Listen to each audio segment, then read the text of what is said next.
سازمان ملل از افزایش بیجا شده های داخلی به اثر جنگ در افغانستان اظهار نگرانی کرده است. گزارشگر بخش حقوق بشر سازمان ملل متحد به روز پنجشنبه در یک نشست خبری در کابل گفت که تنها در 10 ماه سال 2016 حدود 323,000 تن بیجا شدند که کودکان 56% این بیجا شده ها را تشکیل می دهد. چالوکا بیان گزارشگر خاص سازمان ملل متحد در امور حقوق بشر می گوید این بیجا شده ها با مشکل نبود اسناد هویت روبروند که شاید این چالش سبب شود تا اطفالشان از تعلیم بی بهره بمانند. کودکان بیجا شده 56% را تشکیل می دهد. عدم دسترسی اینها به تعلیم این خطر را به میان می آورد که ما در آینده با یک نسل گم شده روبرو خواهد شدیم که از تعلیم به دور مانده باشند.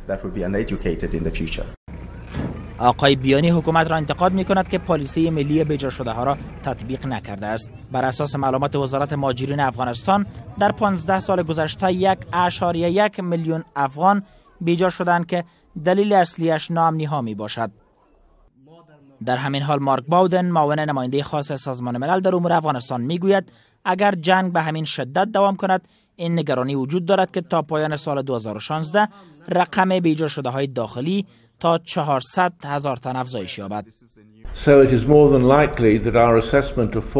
شاید تا پایان سال 2016 در تمام افغانستان شمار بیجا شده ها به 400,000 تن افزایش یابد و شاید همین تخمین درست نباشد. گزارشگر سازمان ملل متحد در امور حقوق بشر میگوید آنان در ماه سپتامبر از جامعه جهانی خواستار کمک عاجل 150 میلیون دلاری شدند که تا حال به 40% این کمک ها جواب مثبت داده شده است.